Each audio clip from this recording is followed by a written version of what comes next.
let's discuss average velocity. For example, you have a car traveling straight line. So straight line. So it's not yet only in x direction, straight line. We're not yet dealing with two-dimensional x and y, so it's just a straight line. So, for instance, you have here a car, okay, that travels, for example, let's begin with, the car could be represented by a dot or a point.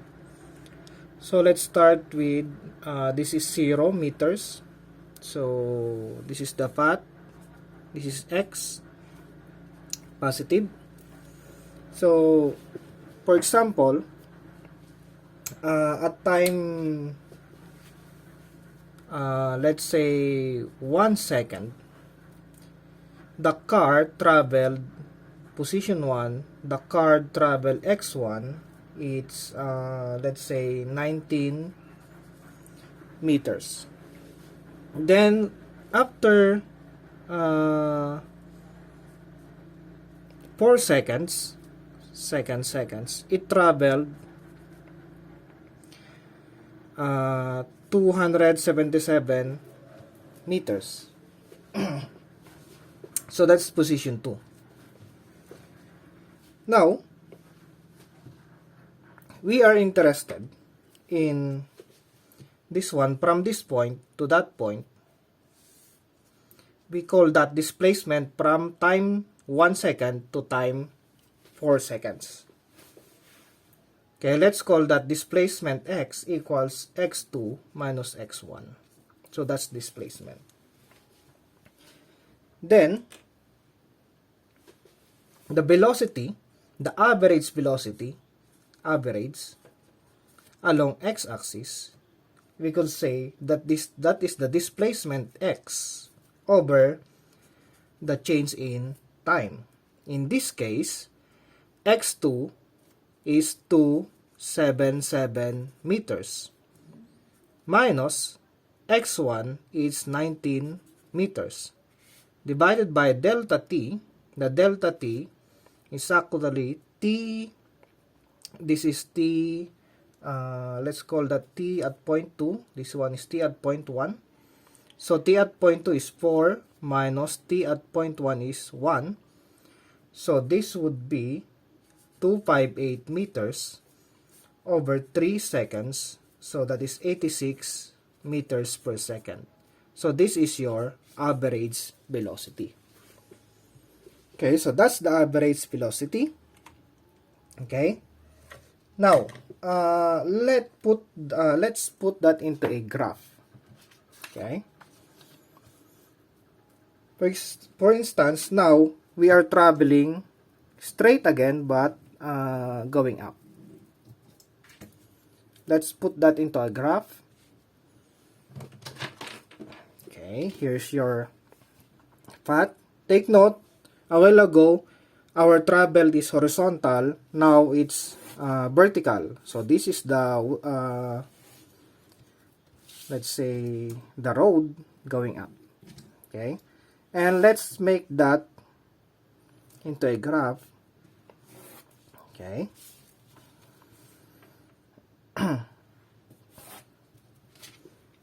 Now I would make it let's say that 30. So you have, let's call this 100 meters, 200 meters, 300 meters. So that's the position. Position, let's call that x. Although it's contrary, but let's call that x. It travels going up. Now this is time. Oops, sorry. So this is time. Like that. Let's put that this way. 1 second, 2, 3, and 4 seconds. Okay. So again,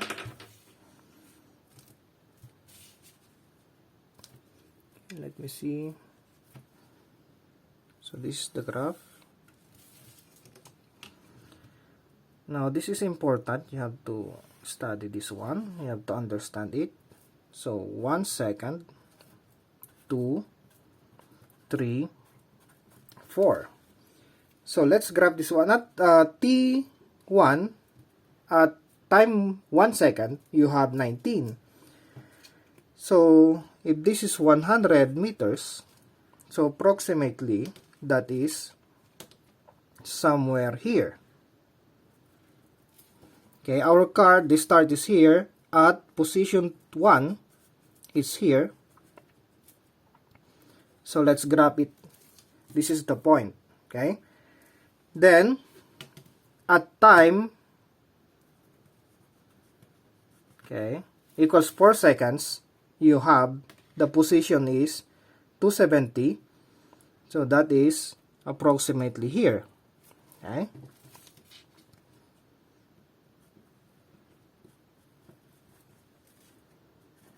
There. Okay. So position 2. Okay, the car at the start travel here, at 1 second it's here, at 4 seconds it's there. Straight line. Okay. Now, we don't know. Okay, we don't know. For example, at time 2 seconds, it could be that the velocity is at, or no, the distance, it could be here. Okay, there. At 3 seconds, it could be here. Let's say 150. Okay. Now, take note, if you graph these points,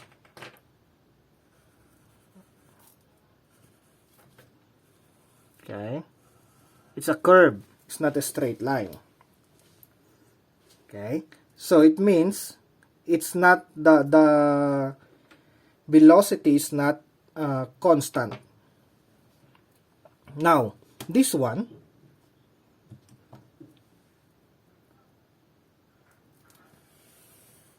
okay,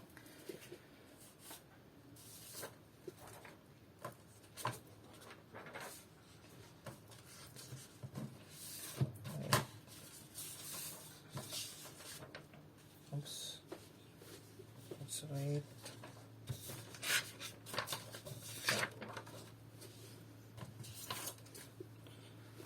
This one, we called it average, or that is the average velocity. Okay, along x. Yan. Now, if you notice, the average velocity from point, or from 1 second to 3, it's different. Okay, so your average velocity changes depending on the time and of course in the displacement. If you want to, here's the average, the graph. If you want to see the average velocity of time 0 to 4, this is the average velocity. Okay, so it changes depending on the here. Okay, it changes. Now,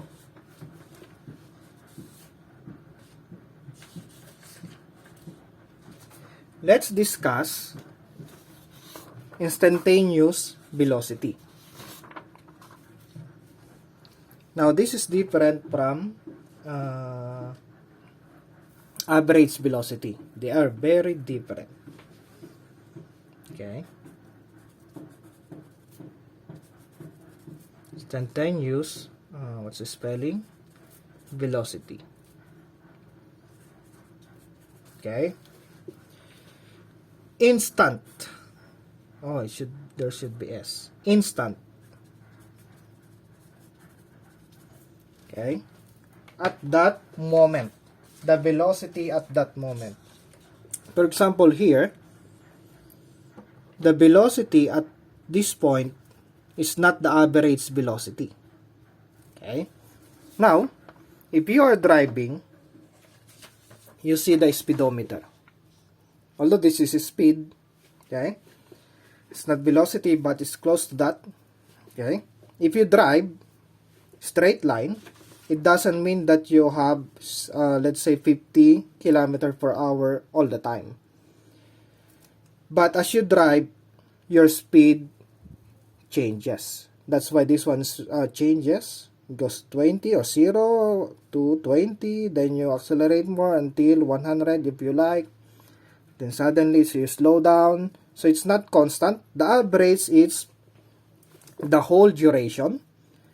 But when you say velocity, instantaneous velocity, at that moment, okay? If you're driving and your speedometer states that 50 kilometer per hour, so at that instant, your velocity or your speed is 50 kilometer per hour. Okay, so that is instantaneous velocity. Now, let's put that into a graph, or let's make some mathematical explanation about that. Okay, let's go back to the graph that I've drawn. Saan na yun? Ito. If you notice, if you go, you want to get the average velocity here. Ito na lang. If you want to get the average velocity here, from here to there, 3 to 4, okay? Ito yan. Pero pwede rin dito. Half the second. Pwede rin dito. So, papaliit ng papaliit, it means that your delta t approaches 0, right? Papalit ng papalit. And your actually delta x also approaches 0. So, ano ibig sabihin nun? If you go back to your differential calculus, okay? If you go back to your differential calculus, it means that instantaneous velocity, oops, wala nang sulat. Instantaneous velocity, v, kanina VAB, meaning average this one, instantaneous velocity along x equals, kanina, average is delta x, delta t. Then we said that as the delta t approaches 0, it means you have limit delta t approaches 0. In differential calculus, it means this is dx over dt. Don't worry, we will not deal with a lot of differential calculus. It's as easy as this one. So you have vx equals dx over dt. So you have to remember the principle. Okay, this one. At that instant, at that point. So at that point, you want to have the velocity at that point, that is the instantaneous velocity. To do that, you have to make the delta t small as possible. It approaches 0. Okay, if this approaches 0, it means it is a derivative. Ganyan lang naman siya. Okay? Now, there's a difference.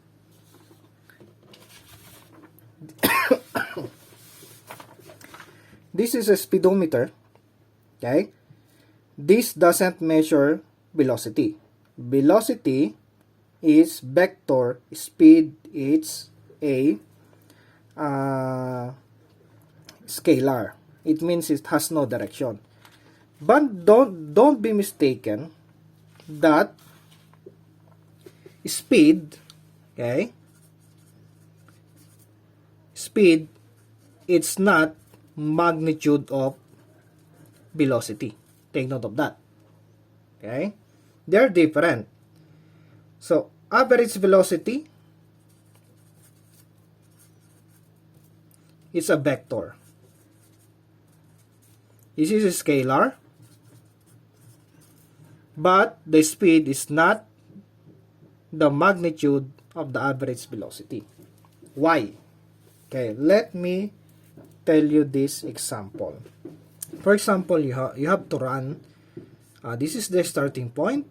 You have to run, let's say 100 meter, okay, then go back. Yan. So the computation for speed is your distance traveled, and that is 200, right? 200 meters over time. Let's say you spend 900, that's 15 minutes, 900 seconds. So your speed is about 0.22 meters per second.